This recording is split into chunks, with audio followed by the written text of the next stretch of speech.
Greetings from Breach Candy Hospital.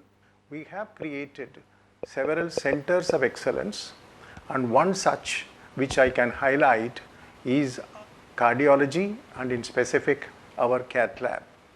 We are the only cath lab facility in the country having end-to-end equipment and devices, and on the top of it, the best of the cardiologists are associated with our hospital. Thank you.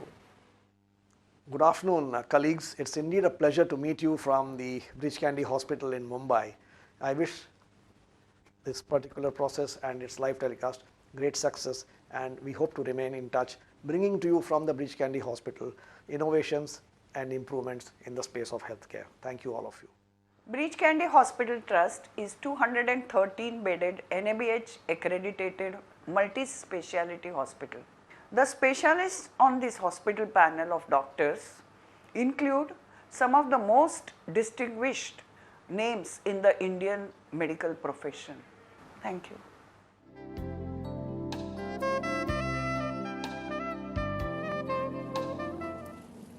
Hello. Hi, Kirti.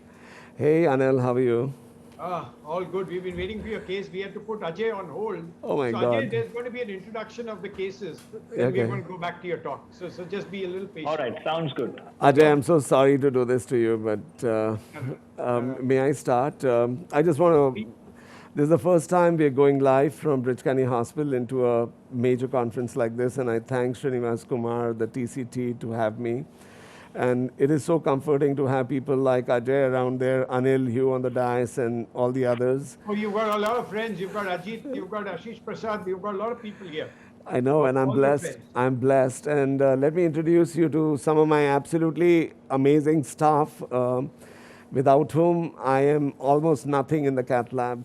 To my right is my nurse, whose name is Jinu, and she's been us for many years, and she can independently just set up just about any device you want in the cath lab within 60 seconds or maybe 120. Don't let the secrets out. People will come and steal her. I want you to, our head technician is Dennis, who is absolutely amazing.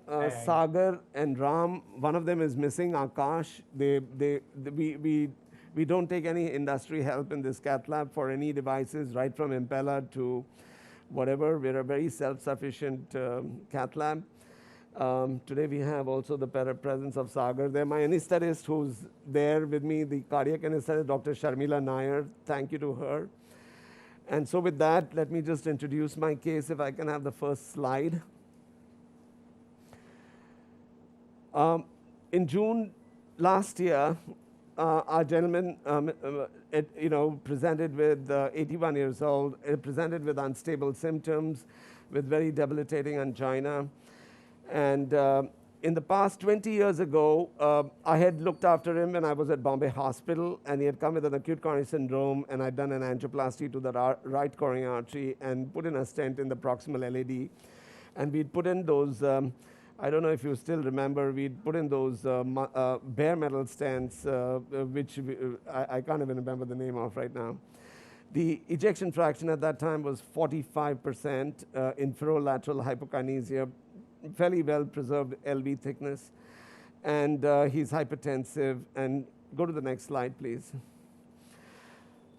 This is the picture of his left coronary artery. Can you appreciate the angio there? The left main looks great. It's slightly on the longish side. Then there's this one large circumflex branch which comes out. And the ostium of that circumflex looks pretty much impeded around, to me, it appeared 80% narrowed. It gives out a very early branch OM, and then that atrial branch, and then is diffusely diseased. We'll show you our current pictures as well. Go to the next slide, please. Next.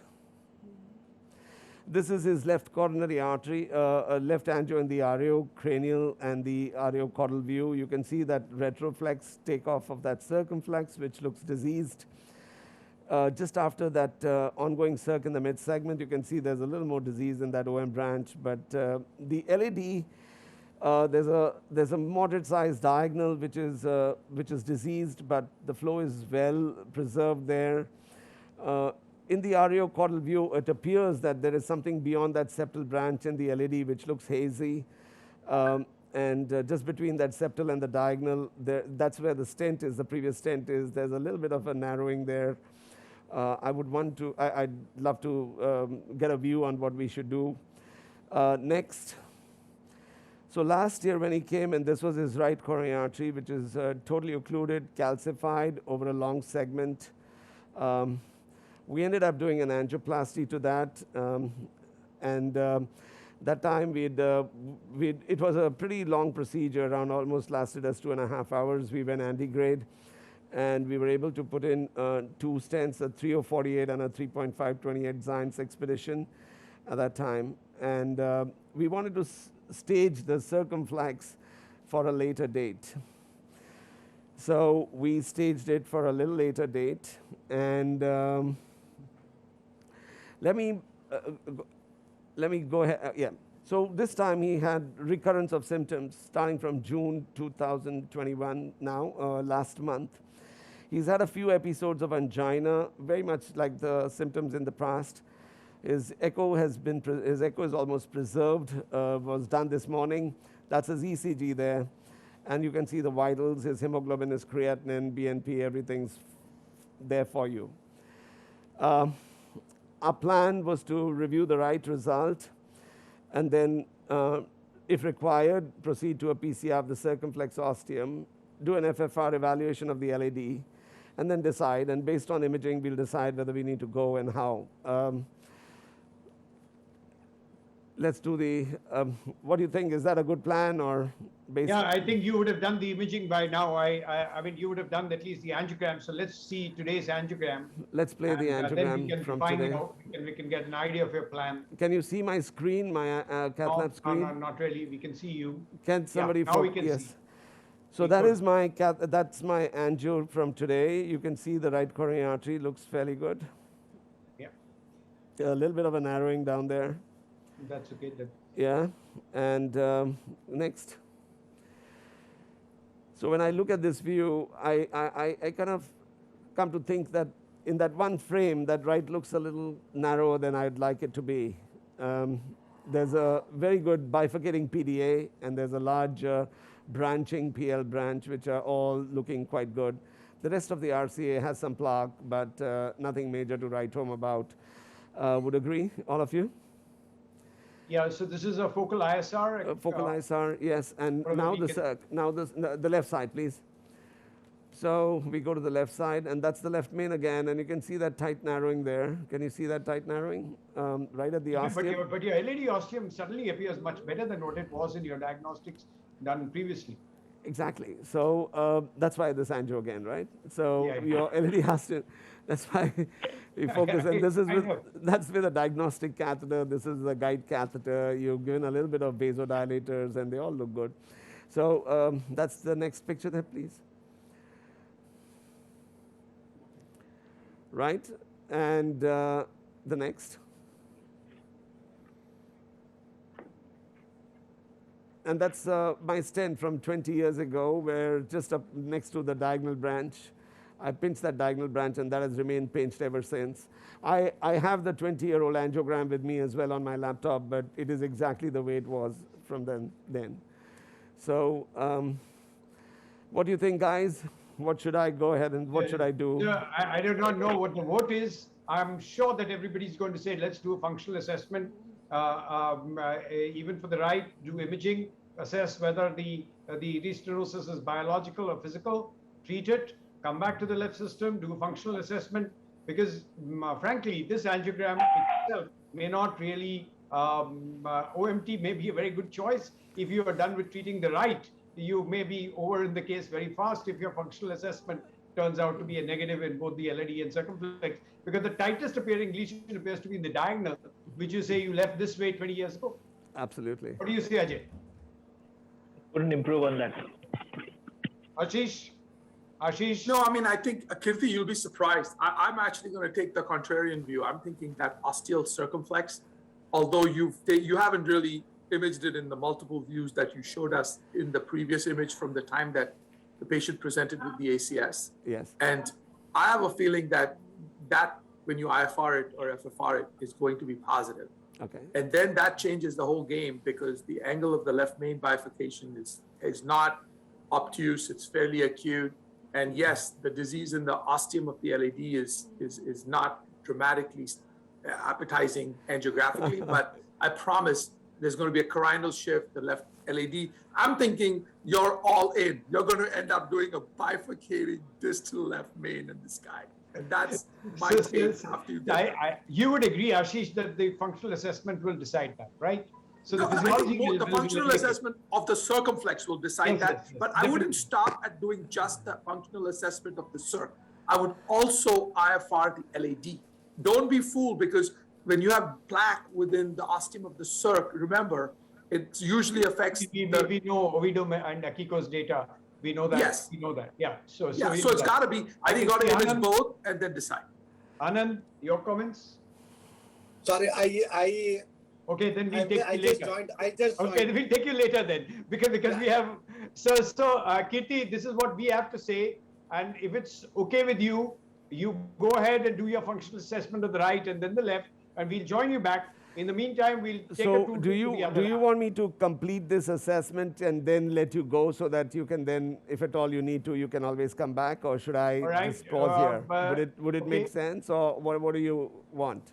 Have you already done the? I'll be happy for you to go and come back. I mean, how long will you take to come back? That's all.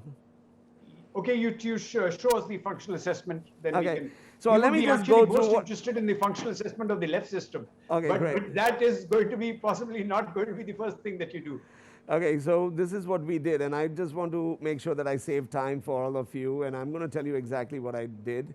So what we did was we wired that right coronary artery, and the one slide that I think Jasmine didn't put up was in February of this year, and we can put that up for you. In February of this year, because we were originally we'd done the RCA angioplasty, and we were planning to stage his left main bifurcation lesion at some time earlier this year, like March.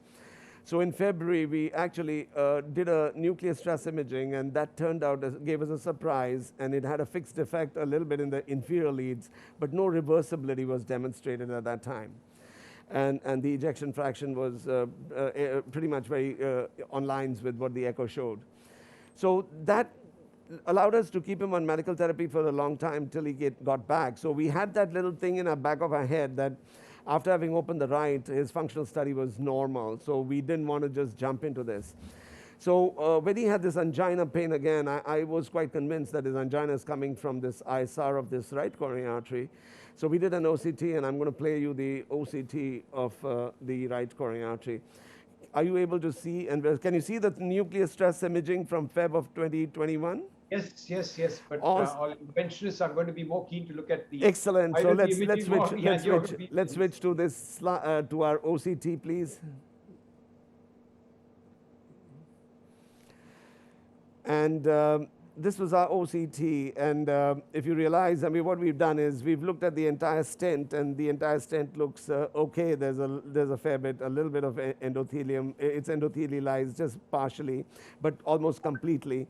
But that one area which was left over there, and I'm going to show you what I found actually. Let's go back to the area of interest and show them the tightest area. We made some measurements, and at that one spot, if I look at that one spot, see what happened to, this was a 3.0 stent that we put in. We took a 3.0 balloon and went up to 18 atmospheres last time. And if you show them the stent diameter, take a stent diameter, take a length from the strut to the strut at that spot. Over here, it is around 2.5, but at the tightest spot, go to the tightest spot.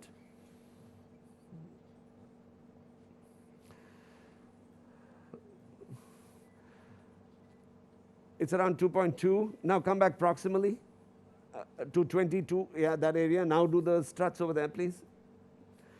2.7.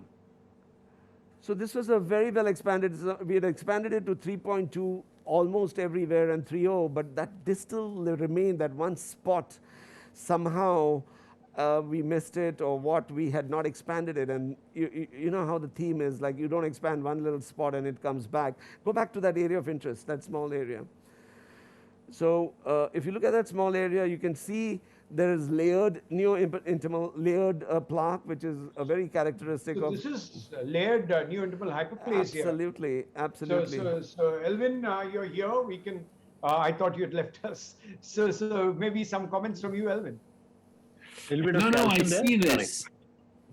And it's very nice. And then I have to say it's a beautiful case because you have ischemia, you have lesions, you have OCT, you have stress test, so we can discuss a lot about it. Yes. But at this focal point, it looks like I had the impression that can you go a bit back more? Can you just go back and forth a little bit so that Elvin can see it? Instant restenosis, but it looks to me that there was still some underexpansion due to some calcifications under there. Absolutely. And that's what can trigger the early calcification. And most of the time what we see is that, okay, we put a stent, but when we dilate these lesions, there is some harder plaque rupture at that point.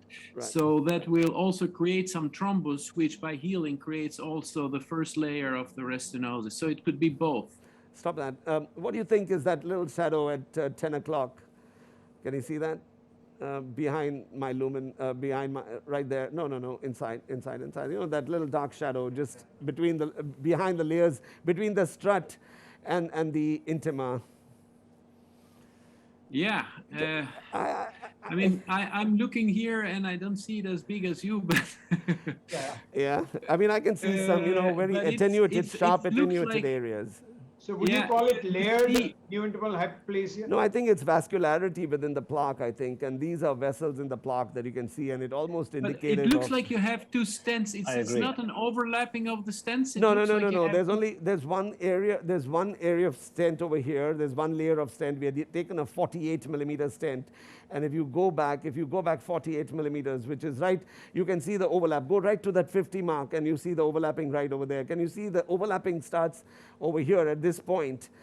So this is not the area. This is the far distal end. It's in the whatever has happened in the last 10 millimeters of my previous stent. Yeah, here, yeah. Come along, come back to the area of interest.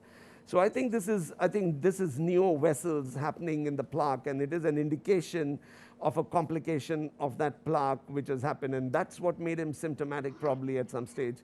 But I'm just guessing, Elvin. What do you think? No, yes, it is. It is.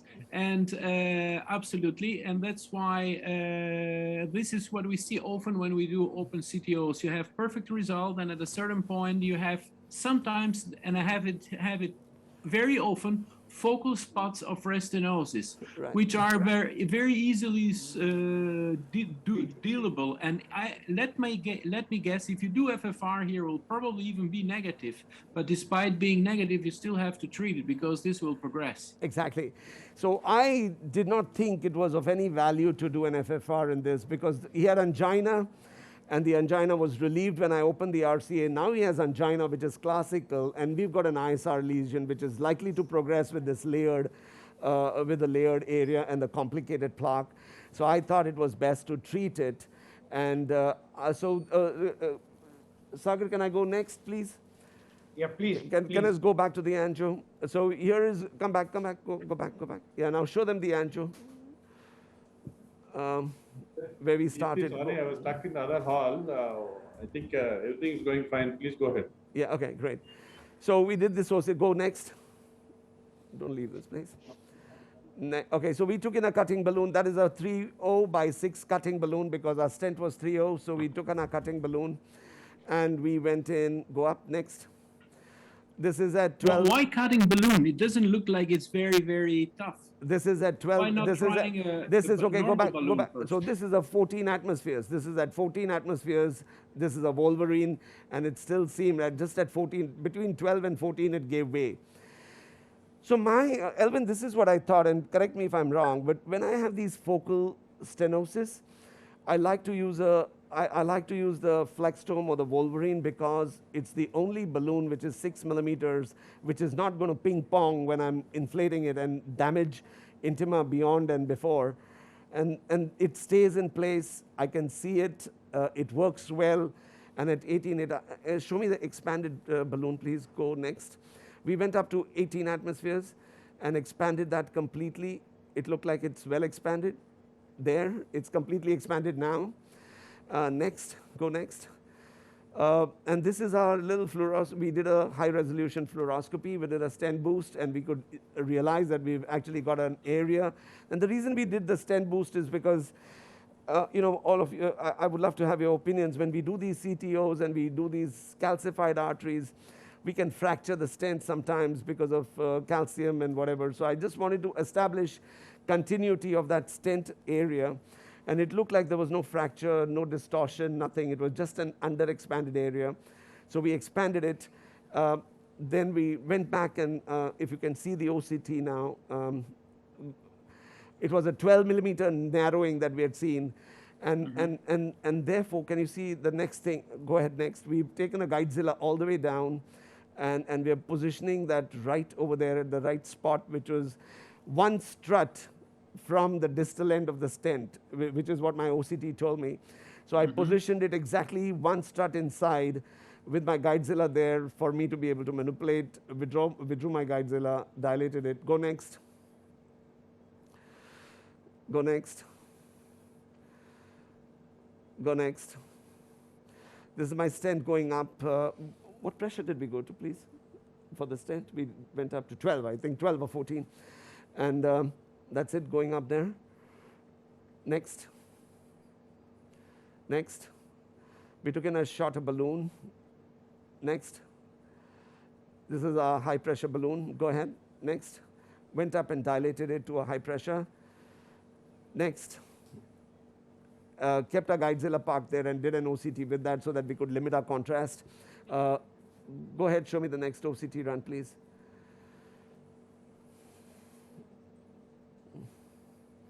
Can we get the OCT on screen, please? So this is our OCT run post stent. Can we identify the area of interest?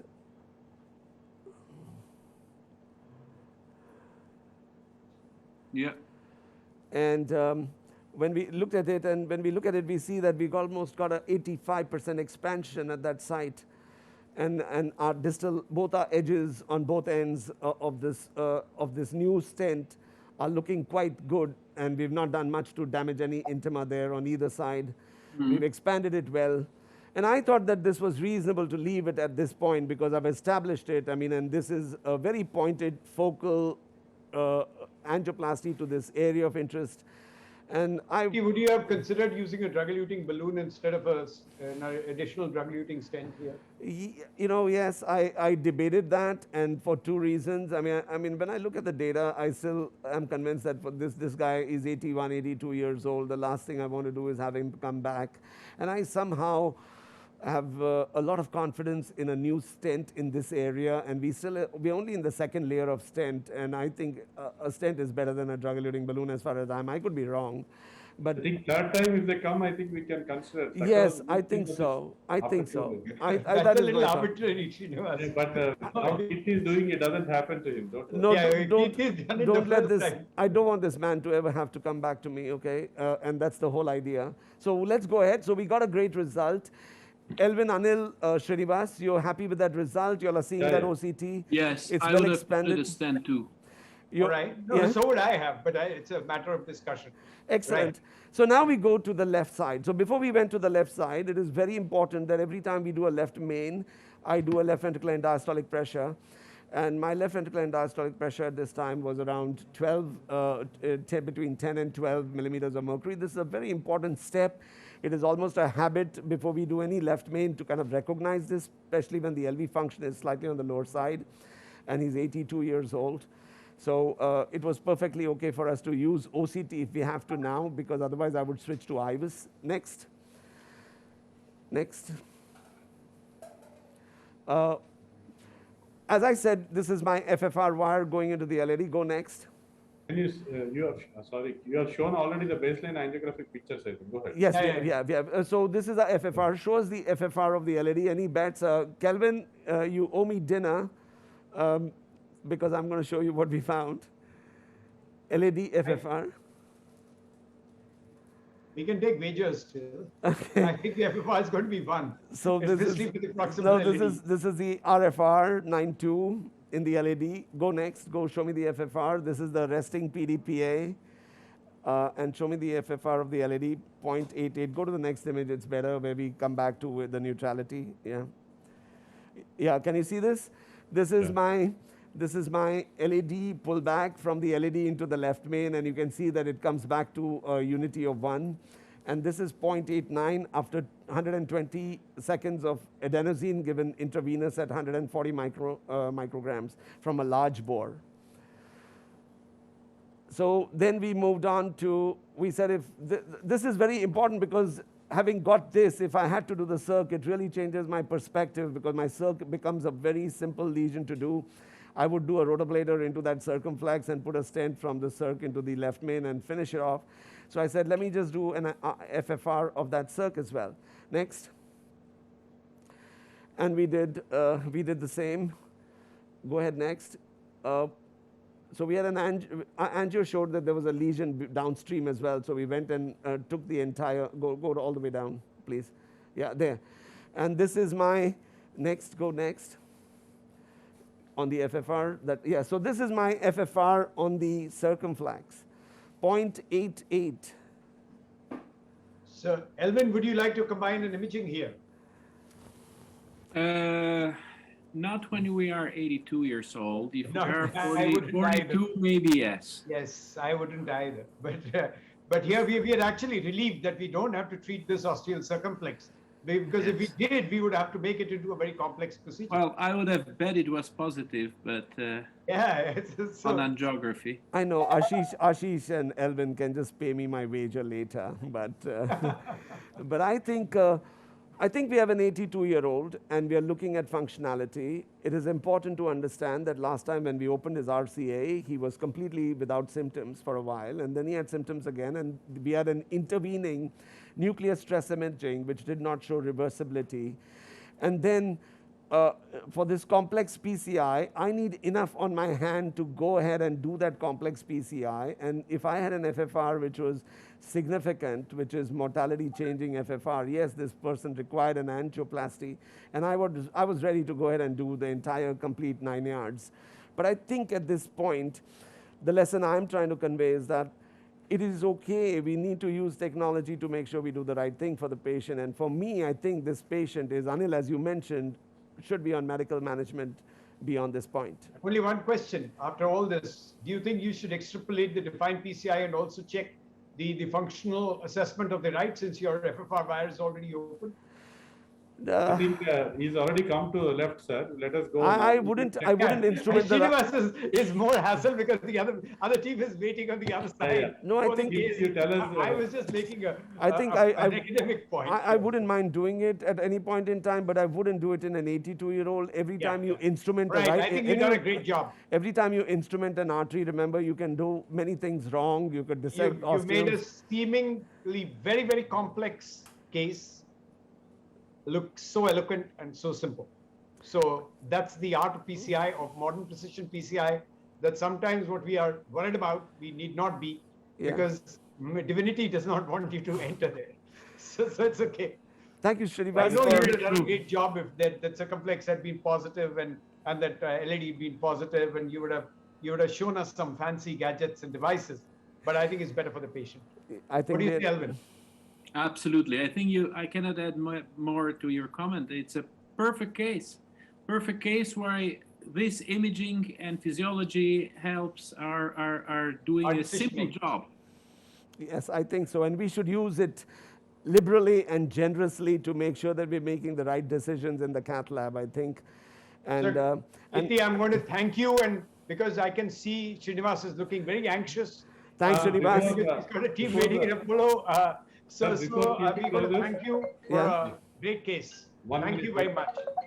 Anil sir, before he closes, one specialty of this person, what I have noticed is, when we do cases, we have juniors, other colleagues around. This man does with one sister besides, and some people others. I can tell you that I'm a little bit involved. If I did not have to do an RT-PCR, I would have been there with them today. But all the same, yes, it is a point that he does it all alone.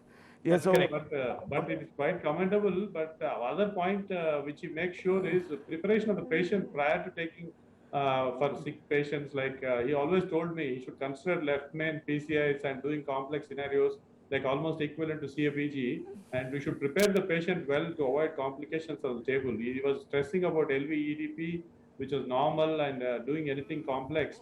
So always helps to prepare the patient properly and do a good job on table. Otherwise, sometimes doing complicated procedures, you land in trouble. And congratulations, Kirti, for showing an excellent case of ISR and how to tackle it in imaging. We wish we could have seen the other one also, but many times what is good for the patient, that's what is the top priority. Thanks for, he took special permission from Breach Candy and made this possible for TCT transmission. Thank you. and Srinivas, I want to just say one thing. I just want to Thank say you. one thing. You know, my girls, Ginu and Jinsi, both are just equivalent to any fellow that you could have anywhere in the world. They are so good. They're like my right hand in the cath lab. And of course, my eyes and ears are my technicians over there who are just absolutely amazing. You know, before I can get on to anything, they're up with the IVUS images, they're up with the OCT images, they've already got everything on screen, which is amazing. And I must, before I close, I must thank Abbott for really supporting me through this.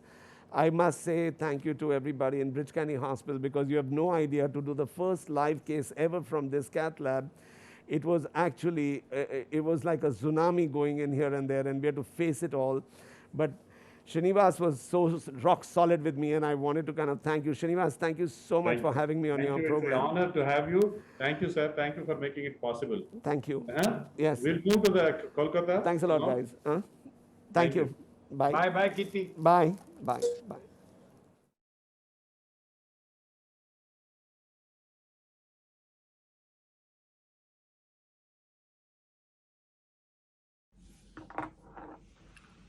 Namaste. I am Dr. A. Srinivas Kumar, Senior Consultant Cardiologist, Director Cardiology and Clinical Research, Apollo Hospitals, Hyderabad. Greetings from FACS Foundation, TCT India, South Asia 2021. This video gets you live case learnings regarding a multi-vessel PCI case done by Dr. Kirti Punamiya from Breach Candy Hospital, Mumbai. We initially learned about the natural history of such patients over a 20-year period, which had initially PCIs done for RCA, the LAD. Now the new lesion in the RCA or LCX could get into such sort of newer complaints in these patients. It's always wiser for all of us to keep our data of our patients available for ready reference, and also plan for our procedures. This patient presented with again increasing angina. When he was evaluated, he was found to have an RCA lesion as well as LCX osteal disease. When on interrogation of RCA, a focal point of stenosis was seen in angiogram, which was very clearly highlighted by imaging with OCT. And OCT clearly highlighted the lesion, focal lesion within the stent. And we also saw the multi-layered appearance of instant restenosis neointimal hyperplasia layers, which form in these patients on the follow-up. And initially, such lesions were effectively tackled, dilated by Wolverine cutting balloon, which actually will focally dilate the focal point of stenosis without damaging the surrounding areas within the stent, which are not restenosed, as well as outside the stent. And this was effectively documented again by OCT. And then after the bed preparation, it was tackled with another short stent of Zion's expedition in this patient, giving a finally good result.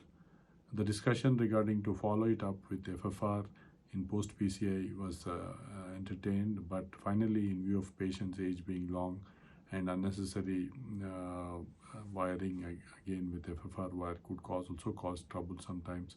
So it was decided to leave it alone with a good result, which is seen and confirmed on the OCT.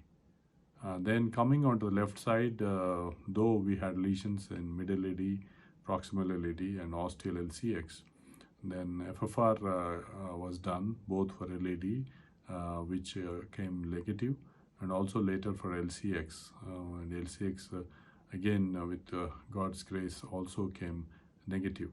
So it was thought of that if we have to attempt for LCX lesion, we do know that LCX ostium is a difficult animal for us to conquer yet, and unless it is absolutely essential, we are not supposed to intervene or touch LCX ostium, and we might also end up again requiring to tackle of the ostial LAD also. So finally, Divinity didn't want us to intervene, so this patient was left with effective tackling of instant RCA, which was managed with a repeated drug-eluting stent. Discussion regarding the drug-eluting balloon versus drug-eluting stent. Finally, we concluded saying that probably if a patient comes for the second time, probably a drug-eluting stent of another make could be preferable, and probably repeat restenosis with 2 layers of stent. That is where I think we tend to prefer drug-eluting balloon, and that's how this patient's procedure was tackled with a drug-eluting stent. We also discussed, suppose had we had requirement of L6 and left main bifurcation, the optimal patient preparation, especially when the patient has LV dysfunction, with proper diuretic therapy and optimally checking the LV EDP and peer pressure assessments if required, are to be optimally done so as to avoid complications on the table while doing PCI. And these aspects of heart team approach, having a good technical support in the cath lab, both techs and sisters, to immediately prepare support devices if required, and then also immediately make imaging and FFR available if required in emergency to these patients, were highlighted very well by Dr. Kirti. And we also at the end thought that using these newer gadgets like imaging and FFR not only complicates but sometimes helps us to take decisions right and avoid us and prevent the decision of doing complicated things in a patient. That's how as the lesions of LCX ostium came negative, nothing was done for left side, and instant restenosis was effectively tackled and demonstrated by in this live case Dr. Kirti Punamiya. Thank you. Yours, Dr. A. Srinivas Kumar. Thank you.